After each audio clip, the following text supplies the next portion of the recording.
guess most of you probably weren't expecting something like this to pop up in your subscription box today. But hey, here it is. I'm doing it, and I'm gonna try doing this. And I'll probably get a bunch of dislikes for it because people just can't, stand my opinions. I don't understand that at all. But anyways, we got ourselves something new that I'm gonna try out here. A little podcast here called NAPA-Fan Talks NASCAR, and it's pretty self-explanatory. I'm just gonna talk about NASCAR and what's happening in the NASCAR world and all that. I'm gonna give out some predictions here. Of course, none of you at all. 18 of you were okay with my predictions, but 9 of you didn't like them, and I predicted the chase grid for some reason. I don't really understand what the problem is with that, but whatever. I don't really care, but hey, if you can't stand my opinions, I don't care, because we all have opinions, and you know what? It's perfectly fine to have opinions in this world, because sometimes you just gotta let it go and relax. But anyways, we're gonna go ahead and we're gonna talk about NASCAR, and I'm gonna go ahead and not only talk about just the Cup Series, but we're also gonna talk about the trucks and the Xfinity Series as well. So for those of you who think I'm copying Doubly Dud, I'm not, because I don't believe he goes into the trucks and the Xfinity Series. He only talks about the Cup Series. So there we go. I'm not copying him. Okay, I'm not copying him. But anyway, let's go right into it here.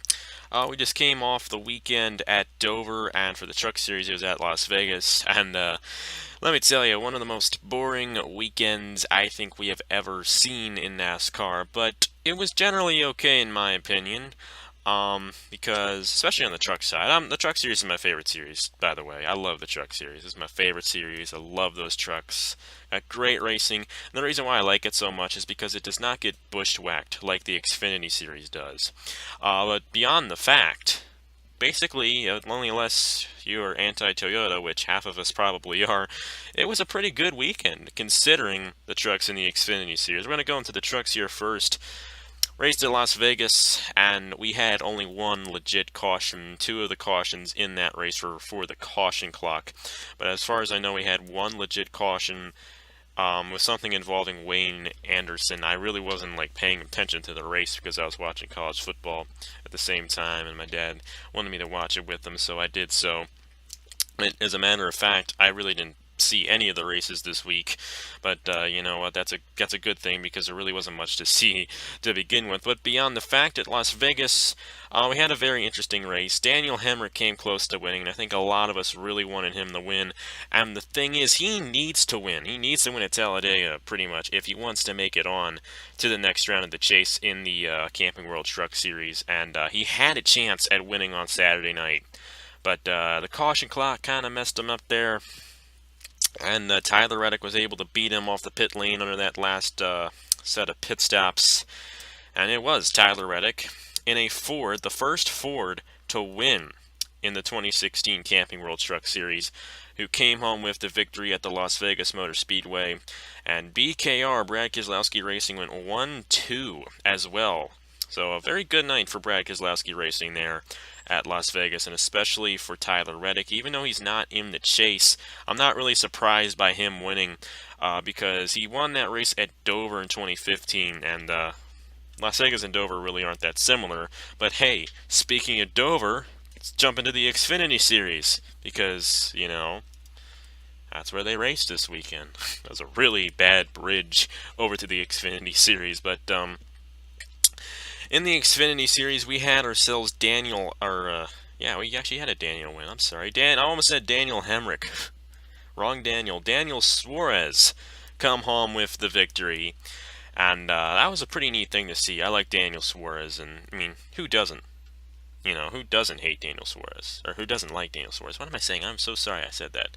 Said that completely wrong. Who doesn't like Daniel Suarez? He's such a great guy, and did a great job there at Dover, and he pretty much dominated that race. I really didn't see much of it.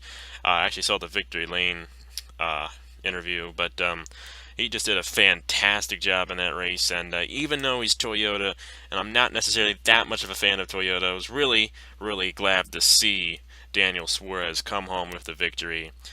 for only his second ever win in the NASCAR Xfinity Series. I really want to see that guy in the Cup Series soon. I'd rather see him than Eric Jones. Nothing against Eric Jones, but I think Suarez is just cooler. I think he's just a little bit nicer. Just me. But anyways, we'll get into the points after we review all the races. On the Cup side, we had Martin Truex Jr. pretty much dominate at Dover for his second career win at that racetrack, and not many people were happy about that. People are seriously getting tired of Martin Truex Jr. winning. I'm starting to get a little bit tired of it, but I really don't mind it that much because Front Row Motorsports, you got to think, is a single car team. But they drive Toyota, so that's why nobody really, likes it. If this was Jimmy Johnson winning all the time, I don't think anyone would care. I mean, Jimmy Johnson has more fans now than he ever did because, Toyota's dominating. Everybody wants Jimmy Johnson to win now. I mean, just think 5 years ago, it wasn't like that at all. It wasn't like that at all. After he won those 5 championships in a row, everybody hated him and nobody wanted him to win, except for Johnson fans, of course. And, nowadays, we all want Johnson to win because we don't want Toyota to win. And Johnson drives a Chevy. Of course, most of you should be wanting Chase Elliott to win. Of course, obviously, I'm a Chase Elliott fan, and I really want him to win Chicagoland. Just couldn't do it, but he actually did a good job yesterday. I think he got Sunday. You guys are seeing this on Tuesday. I'm recording this on Monday, so that's why I said yesterday. But Chase Elliott, as far as I know, he got a 3rd place finish at Dover. Moved his way on. But anyways, that was an elimination race at Dover. And if you happen to see my chase grid or my chase predictions video, I came close. The only guy that I predicted to get knocked out that didn't get knocked out was Austin Dillon, and I'm really surprised by him advancing on because I really didn't know he was, had enough points to do it. I really wasn't paying attention that much. But Chris Buescher's out. I mean, are we surprised?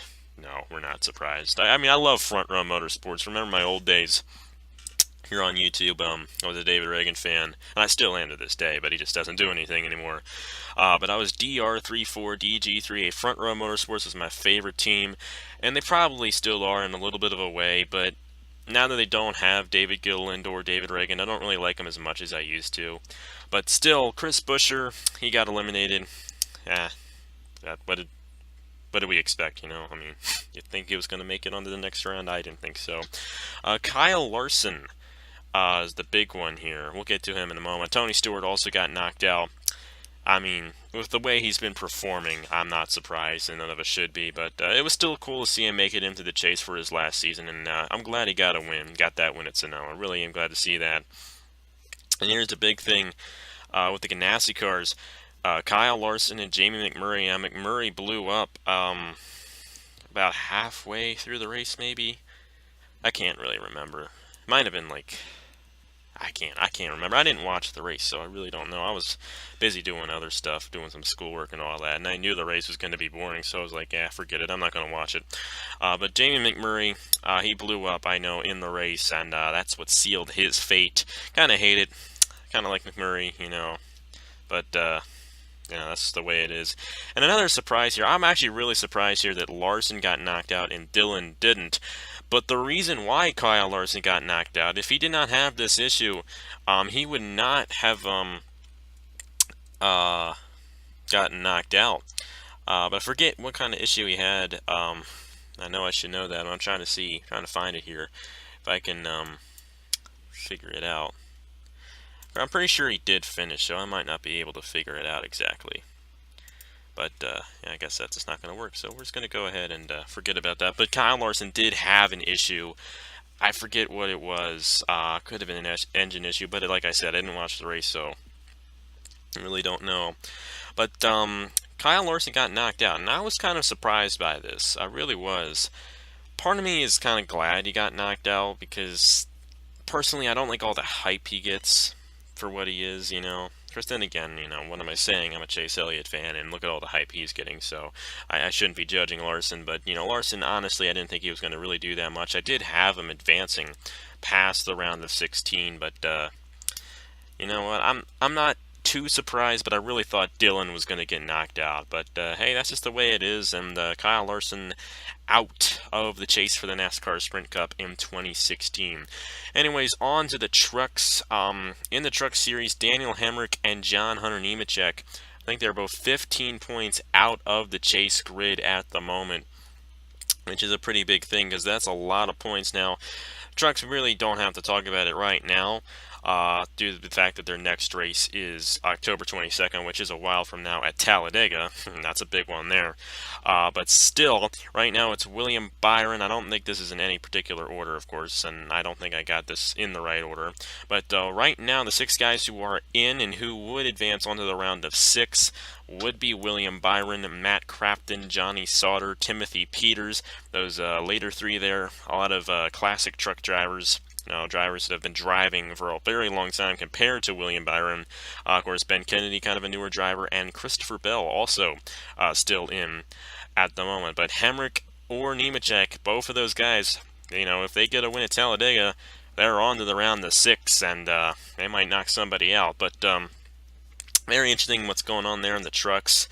Now, Hemrick, I think, wouldn't be in the situation he's in now if it weren't for his issue at New Hampshire. I really think that he'd definitely be in the top 6 if it weren't for that. But that's just the way it is. And with John Hunter Nemechek's penalty, a 10-point penalty, that pretty much did it. So Cole Custer didn't need to spin him around because with that penalty, he's probably not going to advance on anyway. But anyways, onto the Xfinity Series, and this is where things get really interesting. I don't exactly know the points too well. Try to find them here. But I am pretty sure that Eric Jones here, this is the bigger surprise with this, is Eric Jones is currently outside the top 8. And that's a big thing, considering how good Eric Jones has been throughout the whole season. He's basically been the second best driver in the Xfinity Series, first, of course, being Kyle Busch, but, we'll just forget about him right now.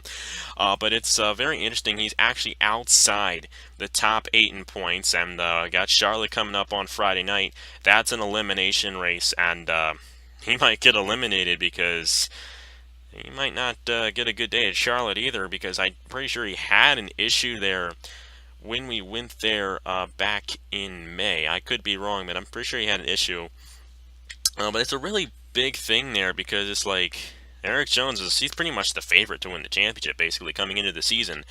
But he's right now outside the top 8, heading into Charlotte, and he could definitely get knocked out of the chase if he's not careful. But then again, he's not too many points out. We're just going to have to see how it all goes. But over the weekend, Daniel Suarez won. So Suarez is on to the next round of the chase, no matter what.